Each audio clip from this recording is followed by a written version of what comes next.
Bien, bonjour et bienvenue pour ce grand thème CIO, le monde informatique dédié à la cybersécurité. Alors bien évidemment, on va parler cyber, mais on va parler aussi cyberguerre, géopolitique, enjeux de souveraineté. Et pour en parler, j'ai le plaisir d'accueillir à distance Fabrice Epelboin. Bonjour Fabrice. Bonjour Olivier. Alors Fabrice, vous êtes, je dirais, avec de multiples casquettes. Vous êtes expert bien évidemment en cybersécurité, je dirais même en sécurité tout court. Vous êtes enseignant, vous avez été enseignant à Sciences Po. Vous avez été journaliste, alors, data journaliste, hacker journaliste chez Reflet, où vous avez à l'époque défrayé la chronique en dénonçant je dirais de l'outillage français que chez Amesis et Cosmos qui était livré et délivré à des dictatures. Ça avait fait pas mal de bruit à l'époque, notamment le rôle d'Amesis en Libye sous Kadhafi et les liens de Cosmos avec la surveillance en Syrie. Et puis vous êtes aussi start-upper, entrepreneur. Vous êtes à l'origine de la co-création de Yogasha, qui est une plateforme de bug bounty. On y reviendra tout à l'heure. Alors, fort de ces multiples casquettes, on a bien évidemment plusieurs sujets. Et le premier sujet que je voudrais aborder avec vous, c'est l'aspect un peu cyber, sécurité bien évidemment, mais intelligence stratégique. On a vu dans la presse depuis de longues années, alors dernièrement on a eu Pegasus, on a eu des affaires comme SolarWinds ou Stuxnet à l'époque sur ce verre qui était pour dérégler un peu le centrale nucléaire iranienne. En fait, on voit beaucoup d'affaires de cyberattaques, de cyberespionnage visant des gouvernements, des grandes institutions. Et puis à côté de ça, on a des affaires de cybersécurité, des ransomware quotidiennes, des exfiltrations d'informations qui se retrouvent sur le darknet. Mais on a l'impression qu'entre les deux, ce qu'on appelle les APT, ces attaques persistantes, on se demande s'il y a quelque chose. Alors est-ce que vous voyez, vous, dans votre domaine, du cyberespionnage qui vise les grandes entreprises françaises notamment, les institutions? Est-ce qu'il y a aussi un usage d'outils comme Pegasus qui vise les grandes entreprises françaises et le marché des entreprises? Bah, évidemment. Je vous renvoie au Thinkerview qu'a fait le directeur commercial d'Alstom, qui est le début de l'affaire Alstom. Et vous allez voir qu'il y a une dimension cyberespionnage qui est prégnante dans une affaire de guerre économique. Donc évidemment que les grands responsables des grandes entreprises sont des cibles au même titre que nos politiques de logiciels de type Pegasus, que les entreprises sont le cible d'APT visant à faire de l'espionnage et donc de le faire le plus discrètement possible. Hein. Donc on est aux antipodes du gang de ransomware. Hein. Là, le but, c'est vraiment de passer parfaitement inaperçu et les compétences sont quand même nettement supérieures aux Gugus qui font du ransomware. Oui. Donc compliqué de choper des Chinois dans une infra gigantesque hein, ou du russe, surtout après SolarWinds. Et on a affaire à des dirigeants qui lisent le monde de la cyber dans une presse qui met au même niveau Stuxnet et la dernière attaque de ransomware de Hive avec une rançon qui fait tourner la tête, mais qui au final est ridicule à côté de ce qu'il y a à apprendre de Stuxnet ou de tout un tas d'autres. Dans le monde de la cyber, on ne fait pas cette confusion. On fait la distinction entre un DDoS, une attaque de ransomware et ah mon Dieu, SolarWinds. Et personne ne fait la confusion entre un DDoS et SolarWinds. Mais il faut bien comprendre que dans le monde de la direction d'entreprise, tout ça, c'est à peu près sur un même niveau d'égalité, parce qu'ils n'ont pas du tout les clés de lecture. En fait, ils sont pas forcément conscients, c'est-à-dire que quand on est une entreprise stratégique, je dirais critique, dans l'armement, dans les industries de défense, bon, naturellement on est conscient de cette menace, mais des entreprises un peu moins, je dirais, stratégiques, mais avec de l'intelligence économique derrière, vous, ce que vous voyez comme dirigeant, ils n'en sont pas réellement conscients en fait, de cette menace. Non, ça en reste fait, de la presse. Quoi. il y a des responsabilités à trouver du côté de la cyber. Hein. La stratégie du FUD, Fear, Uncertainty and Doubt, qui consiste à s'affoler au moindre des DOS, qui est lourdement relayée par des médias bien complaisants pour dénoncer une attaque russe. Je me souviens d'une attaque des Anonymous du Sud-Soudan, qui était une bande de gamins, qui a été dénoncée comme une attaque russe. On avait l'impression que c'était SolarWinds dans la presse. Le dirigeant, il voit ça. Donc, il n'a pas les bases en cyber pour faire la différence entre « Mon Dieu, les Russes nous attaquent », mais en fait, c'est un des DOS de gamins au Sud-Soudan qui doivent être des potes dans une salle de classe, et Pegasus, dont le storytelling est de toute façon pour l'instant un total storytelling. On est loin d'avoir le fin mot de l'affaire Pegasus. Et on sait guère, vous doutez bien que personne ne leur a dit attention, Pegasus, les Français en ont un, les Russes certainement, les Chinois évidemment, les Américains doivent en avoir 4 ou 5. Tout ça, évidemment, ça sert à faire tout un tas de choses et on va vous expliquer ce que ça fait parce qu'on ne peut pas expliquer ça au grand public. Alors c'est compliqué et puis ça ne nous met pas nécessairement dans le camp des gentils. Et puis c'est flippant. On le rappelle, Pegasus, c'est un logiciel d'espionnage des mobiles qui a visé les grands dirigeants français notamment qui ont été visés. Est-ce que, pour, je dirais, lutter contre ce type d'attaques qui sont quand même complexes, sophistiquées, et puis qui peuvent être surtout dormantes, c'est-à-dire que notamment les APT, le principe c'est qu'elles restent sous les radars, pour appréhender ce type de menace en entreprise, est-ce qu'il faut changer un peu son état d'esprit, sa gouvernance, ces types de compétences? C'est-à-dire qu'on a le responsable sécurité des systèmes d'information en entreprise, on a les responsables sûreté d'un côté qui ont l'habitude de la protection souvent des bâtiments. Est-ce qu'il faut, par exemple, quelqu'un dans certaines entreprises nommer un Chief Intelligence Officer, quelqu'un qui soit vraiment sur ce type de questions liées à la protection de la propriété intellectuelle, mais vraiment d'un aspect cyber? Qu'est-ce qu'il faut changer dans les entreprises? Le patrimoine immatériel, le machin. Si demain tu nommes des Chief Intelligence Officers, tu vas avoir un comité directeur qui va dire OK, problème réglé, quel est le suivant? Donc ça va pas résoudre quoi que ce soit. Je pense qu'il faut avant tout s'attaquer aux COMEX et leur inculquer quelques bases en matière de cyber de façon à ce que le COMEX réalise l'ampleur du problème et réalise que de toute façon le problème est tellement prégnant qu'ils vont devoir, eux, acquérir des compétences. Non seulement des compétences pour pouvoir échanger de façon confidentielle, ce qui est loin d'être le cas, mais aussi des compétences pour comprendre l'environnement cyberguerre dans lequel ils naviguent au quotidien. Ils peuvent pas... après, une fois que ça c'est fait, pourquoi pas un Chief Intelligence Officer? Mais ça, nommer un Chief Intelligence Officer, là, c'est vraiment mettre la charrue avant les bœufs. Ça sert à rien. C'est exactement comme s'imaginer que dans une grande multinationale, le RSSI va être en mesure d'avoir un dialogue constructif avec le grand PDG qui, lui, a fait des études, qui sort de Sciences Po Léda, quoi. Ça n'arrivera pas. Le RSSI, il n'a pas les codes, il ne sait pas parler à ces gens-là. Et de toute façon, quand il raconte un truc, nous, on comprend, hein, mais pour le CEO, c'est du chinois. Donc, ça n'arrivera pas. Il faut que dans les COMEX, il y ait une prise de conscience et il y a un boulot de vulgarisation et de pédagogie, comme on dit dans la politique, auprès des COMEX, qui est considérable. À mon avis, tout commence par là. C'est pas la peine de s'emballer avec je ne sais quelle norme ISO pour la gouvernance ou je ne sais quel poste miraculeux qui va être je sais pas, le Chief Happiness Officer de la surveillance. C'est vraiment mettre la charrue avant les bœufs. Et le problème, c'est le COMEX. On s'attendait pendant les Jeux à un Armageddon cyber. En fait, il y a eu des attaques, mais c'est resté quand même de manière, je dirais, maîtrisée. On dit, voilà, on était bien préparé. Est-ce que pour vous, justement, le principe de ces APT, que ça reste en dessous des radars et qu'on n'a encore rien vu et que la menace, plus qu'une menace, la pénétration est bien là? Qu'est-ce que vous voyez est-ce que vous voyez je dirais qu'on n'a pas assez de cas qui relèvent dans la presse? J'ai tendance. Alors d'abord, on est dans une grande panique morale où on voit des Russes partout, qui est la queue de comète d'une théorie conspi qui voulait en 2015-2016 que Vladimir Poutine et Donald Trump soient de mèche pour prendre le pouvoir.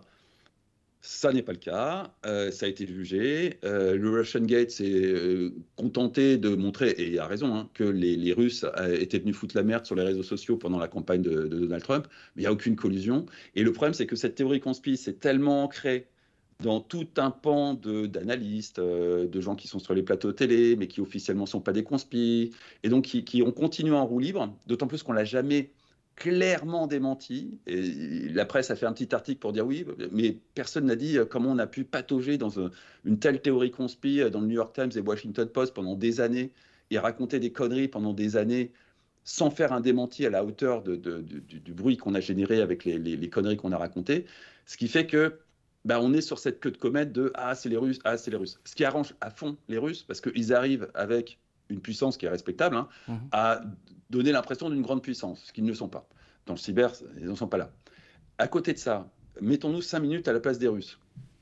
et partons du principe que c'est des gens intelligents. Si j'ai une APT et que je suis à la maison dans les infras de la moitié du CAC 40, est-ce que je vais cramer mes positions pour juste humilier la France durant les Jeux Olympiques? Mhm. Je pense qu'il y a mieux à faire si on est dans cette situation d'un point de vue stratégique. Donc, je laisse les gens s'affoler sur, ah mon Dieu, les Russes, les Jeux Olympiques. Tiens, passons de la vidéosurveillance algorithmique à cette occasion, ça passera inaperçu. Laissons-les faire leurs conneries et concentrons-nous sur des vraies attaques en profondeur qui permettent de récupérer de l'information stratégique ou de mettre la France à plat si vraiment il y avait un vrai conflit. Mhm. Moi, c'est ce que je ferais si j'étais Vladimir. Alors, en Même fait, si, objectivement, si j'étais Fabrice Epelboin, oui, et avec vous l'êtes des APT sur la moitié du CAC 40, oui, j'aurais saboté les Jeux Olympiques pour le LOL, hein, ça c'est clair. tout, Mais je pense pas que Vladimir ait le même sens de l'humour que moi. tout dépend de quel type de cyberattaquant on est, si c'est pour faire de l'activisme ou de l'intelligence stratégique ou de la cyberguerre, quoi. En Ouais, fait, voilà. chacun Je pense que a ses Vladimir, il est dans objectifs. la cyberguerre et moi, je suis dans l'activisme. On a deux états d'esprit très différents. Alors quand on parle de Pegasus ou je dirais de numérique, on doit être vigilant un peu sur les solutions qu'on peut utiliser, hein, les outillages, le soft, les équipements. En fait, je voulais vous poser la question de la souveraineté parce que c'est un sujet qui, qui est revenu, je dirais, au goût du jour. On parle de Ah oui. réindustrialisation, de souveraineté. C'est une notion de plus en plus forte, surtout qu'on a un empilage de solutions, aussi bien d'opérateurs, de solutions technologiques qui viennent beaucoup des US, d'Israël, de sociétés étrangères, Ah ouais. dans un monde, je dirais, numérique, qui est quand même trusté par les US, les Chinois, certaines entreprises aussi israéliennes, les Russes à une époque, mais enfin, ils sont un peu sur la touche. Je veux dire, est-ce que c'est une douce illusion de parler de souveraineté aujourd'hui? Quand vous entendez, vous, les politiques parler de souveraineté, qu'est-ce que vous en pensez? Est-ce que vous rigolez un petit peu? Ah, je rigole très très fort Mm. parce que j'ai porté à bout de bras la thématique de la souveraineté numérique depuis des années et des années et des années, soit en gueulant contre les GAFAM ou ces espèces de trucs qu'ils nous ont inventés avec les marques patrimoniales françaises, genre Thales, Orange, qui te revendent du Google, du Amazon, des trucs comme ça, soit évidemment avec les réseaux sociaux, où on a complètement délocalisé l'opinion publique française. La fabrique de l'opinion est américaine et chinoise aujourd'hui avec des lois DSA sur lesquelles on peut revenir si tu veux, mais qui pour l'instant n'ont pas été comprises par le grand public. Et le jour où ils vont comprendre ce que c'est, ils vont prendre des fourches. Et on a perdu toute forme de souveraineté. Et c'est un mouvement qui a été considérablement accéléré par la Startup Nation, Mhm. qui a été une opération de revente des actifs français aux GAFAM, hein, soyons clairs. Subventionnement de leur R&D avec du crédit impôt recherche. Et on a vendu le cul de la France, les données de santé, enfin, des tonnes de trucs aux Américains. Enfin, vendu. On n'est pas à la contrepartie. Donc, disons qu'on a généreusement donné pour l'instant. Les années qui viennent seront riches en révélations. Mais voilà, c'est fait. Et Mhm. c'est fait depuis, ça fait plus de 10 ans que c'est fait. Donc c'est infiniment trop tard pour revenir en arrière. Alors c'est Là, infiniment trop tard. Là, vous parlez des réseaux sociaux, la bataille du cloud, elle semble non, non, non, perdue. je parle des infras et des solutions technologiques adoptées par 80% du CAC 40, peut-être 70, je ne sais pas, je n'ai pas fait d'études précises, mais il y a une façon très simple hein, pour les gens de l'entreprise, du monde de l'entreprise, d'imaginer leur niveau de dépendance. Euh, il est vraisemblable que dans le bras de fer qui va démarrer entre l'Europe et Trump, dans l'hypothèse où on continuerait à vouloir réguler les réseaux sociaux, que la menace soit de deux ordres. Selon le vice-président J.D. Vance, ce qu'il a annoncé, ça ne veut pas dire qu'ils vont le faire, hein, mais ce qu'ils ont annoncé, c'est que si on réglementait X, alors ils quitteraient l'OTAN et ils Mhm. nous laisseraient nous démerder avec l'Ukraine. Le président Trump a été moins flippant, mais quand même, et c'est là que les entreprises vont flipper, lui, il a parlé de relever des taxes douanières. Et dans son entourage, ça a beaucoup évoqué le fait de relever les taxes douanières sur les licences logicielles américaines. Donc, si vous êtes un RSSI et que vous êtes en train de regarder ça, imaginez qu'il y ait une taxe de 100% sur les licences logicielles américaines. Ou alors, imaginez qu'il y ait un gros décrochage entre l'euro et le dollar et que le dollar coûte de plus en plus cher. Mhm. Donc, c'est facile à imaginer. Hein. Après, vous chopez un rendez-vous avec votre directeur financier, vous lui en parlez. Et là, vous voyez la tête du directeur financier et vous avez une entrée au COMEX pour leur parler de souveraineté numérique. Mais la réalité, c'est que la plupart des fonctions technologiques de l'entreprise, que ce soit le CRM, le RP, l'IA, des tonnes de trucs, bah, ça tourne sur du logiciel américain aujourd'hui. Bah, Donc, en fait, on avait le choix. On dit on peut partir vers le cloud pour s'affranchir des licences, d'être dans un mode as a service, mais les fournisseurs, les hyperscalers sont américains. De parler de logiciels, si on a du on-prem, on a des logiciels, peu importe où ils soient, qui sont bien souvent américains. Donc en fait, on est verrouillé là. C'est-à-dire qu'on Non, il y a des issues. Il y a une issue que là aussi, je prêche dans le désert depuis très longtemps, qui est le logiciel libre. Les entreprises du CAC 40, je ne sais pas si ça existe, mais je suis sûr qu'il y en a une ou deux, qui ont fait le pari du logiciel libre. Elles regardent ça et elles bouffent du popcorn. Elles n'en ont rien à foutre de l'augmentation du prix des licences. Et sur l'IA, parce que là, le sujet majeur là aujourd'hui, c'est l'IA. Alors, on parle de l'IA au niveau français, européen. C'est une carte à jouer. On annonce quelques milliards et puis d'un seul coup, paf, Stargate, 500 milliards. Donc, 500 milliards. On ne joue pas dans les mêmes cours. Non, le jeu est plié. Oui. Bah oui, il est plié. 500 milliards, qu'est-ce que tu veux faire? 500 milliards, c'est allô quoi. Même au niveau européen, tu ne peux rien faire. Et puis, on connaît tous suffisamment le milieu de la tech pour savoir que si tu déverses 500 milliards sur la tech en Europe, l'essentiel va aller dans les poches des copains et va disparaître. Le cloud souverain, souvenez-vous, il y a la blague de Numergy, ça devait dater d'il y a... Putain, c'est vieux ça doit avoir un peu moins de 10 ans. Oui. Bon, même à l'époque, on n'était pas capable d'avoir un seul cloud souverain puisqu'il y avait Numergy et j'ai oublié le nom de l'autre. On aurait pu investir sur OVH, mais c'est une autre histoire. Ça ne s'est pas fait et c'est très significatif sur l'incapacité de l'Europe à mener de tels projets. Ça ne peut pas marcher en Europe. Ouais, c'était CloudWatch, je crois. Voilà, CloudWatch et Numergy. Mais alors du coup, quand on parle de gouvernance européenne, de stratégie européenne sur l'IA, c'est un dialogue de politique, c'est-à-dire qu'en fait, il n'y a pas de réalité. Aujourd'hui, un Airbus au niveau numérique, on peut pas créer un Airbus. C'est pas du tout la même. C'est pas du tout. Alors, il y a 5 ans, je pense que je t'aurais dit. Non, monsieur, ça n'est absolument pas le même type d'innovation. Vous avez d'un côté une innovation qui demande des investissements colossaux et des visions long terme, et de l'autre côté, de l'innovation en bout de chaîne, la fameuse start-up. Donc, ce n'est pas du tout la même chose. Entre-temps, Musk a montré que même avec des projets du type Airbus, alors que c'est plus un projet Ariane, son truc, mais que même avec un projet qui hier nécessitait une planification gaullienne, tu peux adopter une démarche start-up. Et là, le problème, c'est que il faut un Elon Musk, qu'on n'a pas ça.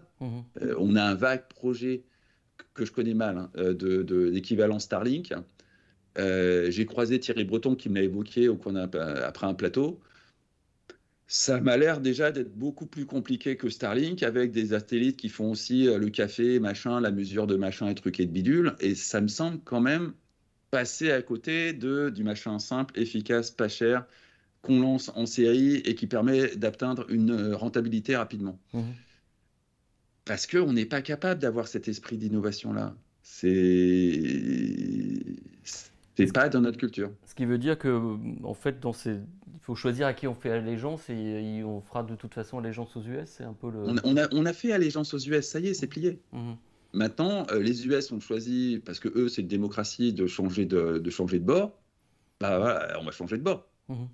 Et là, ils sont en train de faire du regime change un peu partout en Europe. C'est évident que le régime français leur convient pas plus que le régime allemand, mais que le régime italien leur va très bien. On parle beaucoup. C'est la vie. Vous en parliez là d'ingérence, on parle de l'ingérence russe notamment ou chinoise. Voilà. Mais on parle toujours des ingérences étrangères. Est-ce que la France, notamment dans le milieu numérique, fait aussi de l'ingérence de son côté? Est-ce qu'on a les moyens de le faire? En fait, est-ce que du coup, on est passé nous aussi dans une phase d'attaque Je vais te faire une réponse à l'arrache vite fait. Regardez le rapport Graphica, avec KA à la fin, sur la façon dont l'armée française s'est fait gauler à faire des opérations d'ingérence ou de contre-ingérence en Afrique. Ça vous donnera une idée on fait 2-3 trucs en Afrique quand même. Il y a des traditions françaises qui ne se perdent pas. Ou regardez la page Wikipédia de Avisa Partner, AVISA. Et demandez-vous pourquoi aucun fact-checker n'a jamais parlé de cette affaire. Alors déjà, elle a changé de nom, je crois. La Visa Oui, Park. bien sûr, Ouais. c'est un grand classique. Hein. Amécis aussi, ils ont changé de nom. Aujourd'hui, Oui. c'est Nexa. Ouais, bon. Oui. Alors oui, en effet, oui, c'était ce qu'on dénonce chez les autres, ben, on le faisait via des sociétés privées à l'étranger. En fait, c'est un Ah, peu mais ils le. le font Ouais. aussi via des sociétés privées. Hein. Mhm. Les trolls de Prigogine, c'est une société privée. Hein. Mhm. Honnêtement, l'innovation, ça me fait chier de le dire en tant que. Mais l'innovation, ça marche mieux dans une structure privée avec des incentives financières. Hein. Mhm. Mais ça peut être en fait c'est aussi un savoir-faire qui peut s'exporter, c'est-à-dire que il y a Mais ça aussi s'exporte. un Ça savoir-faire s'exporte. français voilà, sur le Mais ça sujet. s'exporte. Ouais. Aussi bien les armes numériques françaises que le savoir-faire en matière de désinformation s'exportent pas aux quatre coins du monde, il ne faut pas exagérer, on n'est pas les États-Unis non plus, mais Mhm. en Afrique, au Moyen-Orient, ça s'exporte à fond. Hein. Mais alors le modèle, vous parliez tout à l'heure de Palantir qui avait défrayé la chronique à l'époque avec des vastes, enfin du big data pour de l'espionnage, hein, c'était au départ le cas. C'était Cambridge Analytica là, sur le sujet aussi, sur l'espionnage des réseaux sociaux. C'était du Et ils Palantir sont derrière. liés, Palantir est d'ailleurs lié à l'affaire Cambridge Analytica. Ouais. Donc en fait, ce type d'acteur qui après se développe dans le monde de l'entreprise, se développe aussi sur les terrains d'opération, notamment en Ukraine en ce moment. Est-ce qu'on Mhm. voit des acteurs français se développer en fait dans la cyberguerre je parlais de savoir-faire français. Moi De... j'ai cofondé une boîte en 2014 qui aujourd'hui est un acteur majeur de la cyberguerre dans tout le Moyen-Orient. Mhm. Oui, Mais oui, alors, oui, on a des... parce que le modèle de départ, c'était du bug bounty, c'est-à-dire de faire Oui, du... mais ça ne marche pas, si tu veux, parce que en France, je vais être méchant avec les RSSI, bouchez-vous les oreilles 5 minutes. Mhm. En France, ce que veut un RSSI, c'est un pen test avec un joli tampon d'une grande entreprise pour le jour où il y a un pépin, dire à sa direction, Chabit, j'ai fait ce que j'ai pu, regarde, il y a marqué Capgemini, c'est pas ma faute. Mhm. Et c'est comme ça que ça marche, et c'est très lié à la fois la mentalité française et la gouvernance des entreprises françaises et la situation dans laquelle se retrouvent les RSSI dans ces systèmes de gouvernance. Ce qui fait qu'on peut comprendre objectivement qu'ils cherchent avant tout à couvrir leur cul, parce que eux, ils savent que la sécurité à 100%, ça n'arrive pas, et donc, comme ça finira par arriver, une attaque, l'important c'est de couvrir son cul plutôt que d'arriver à faire comprendre au mec au-dessus que de toute façon, il n'y a pas de sécurité à 100%. Passer ça, ça veut dire que le bug bounty, qui est un très bon business aux États-Unis, où là on n'a pas du tout la même approche de la sécurité, bah en France ça marche pas. C'est-à-dire que tu peux récupérer la moitié du CAC 40 comme client.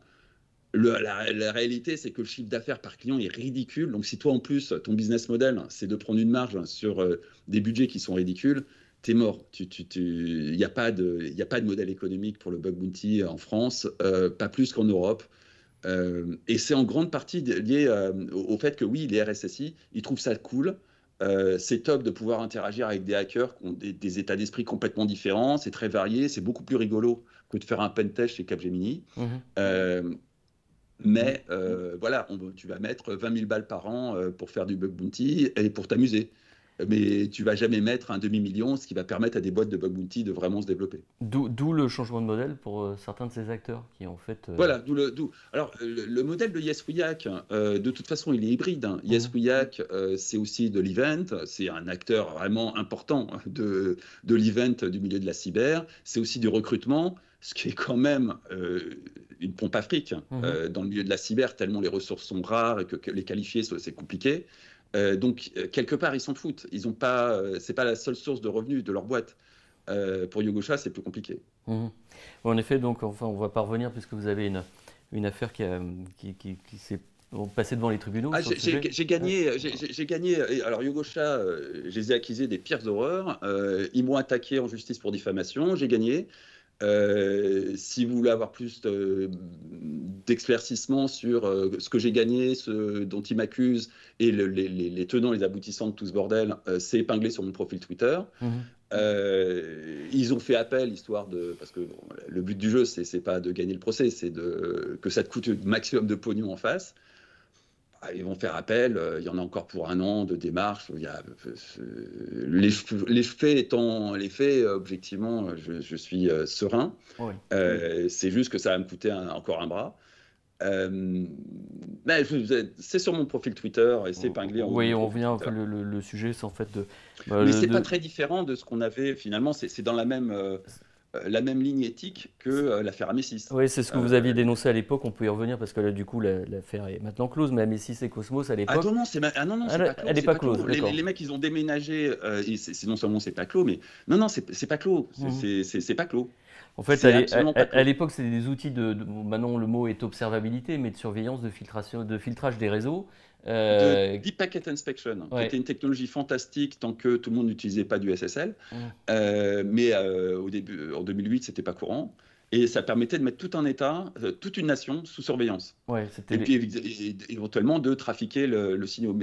Mais c'est surtout l'aspect surveillance qui était le plus flippant et le plus incroyable. De avec 2008, le système Eagle, et vous aviez dénoncé ça à l'époque lors de la première révolution arabe qui avait démarré en Tunisie.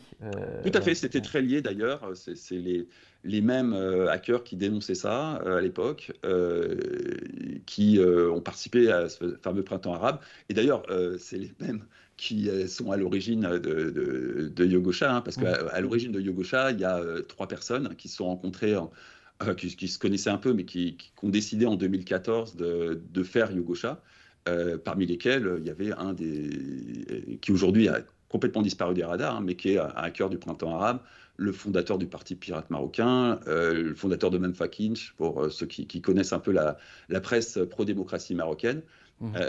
Et évidemment, les premiers hackers de la plateforme Yogosha, c'était notre carnet d'adresses. Donc c'était cela. Évidemment, aujourd'hui, c'est plus du tout les mêmes. Hein, ça. Alors, pour conclure, vous êtes intervenu beaucoup là, ces derniers temps sur le sujet Elon Musk et Twitter. Alors la question qu'on se pose, il y a un vaste mouvement qui est HelloKitix qui a été lancé. Alors ça touche beaucoup le grand public, le politique, mais pour que faire pour quand on est une entreprise? Est-ce qu'il faut aujourd'hui, on est une entreprise, quitter Twitter? Est-ce qu'il faut justement se méfier des réseaux sociaux et quitter les réseaux sociaux? Quand on est une entreprise aujourd'hui, comment considérer ces réseaux? Comme des générateurs de leads.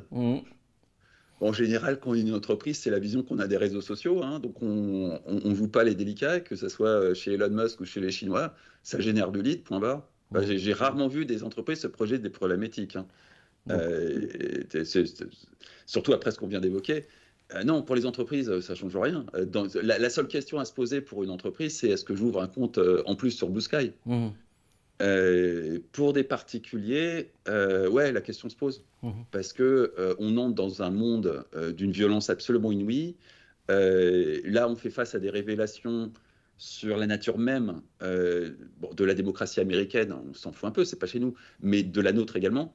Et c'est des choses que jusqu'ici, on a évité de regarder en face. Et là, on ne peut plus en faire l'économie. Et ça va piquer très, très fort. Et puis, le changement à 180 degrés de la puissance américaine, qui est notre puissance coloniale, hein,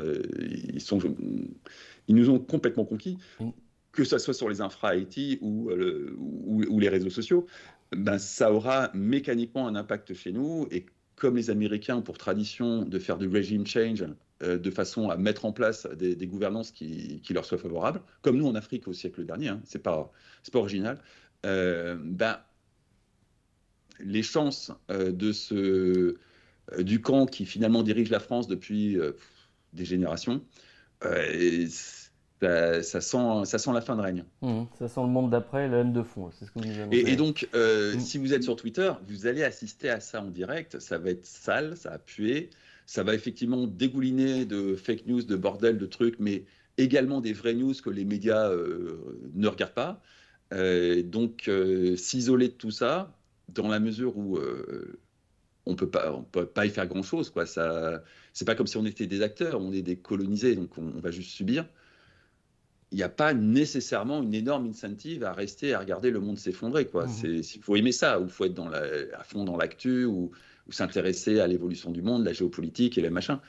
Donc, si tout ça vous effraie et que vous êtes résolu à vous dire que de toute façon, vous ne pouvez rien y faire, ouais, la question de quitter Twitter se pose très sérieusement. Ouais. Oui, la question de se déconnecter. Merci en tout cas, Fabrice, pour cet éclairage. Merci à vous pour cet éclairage sans concession. Merci. Et puis, on va suivre donc la suite de vos histoires, de vos interventions sur les plateaux télé. Merci à vous, Fabrice. À bientôt. Au revoir. À bientôt. Et nous, on se donne rendez-vous pour un prochain grand théma de CIO, le monde informatique.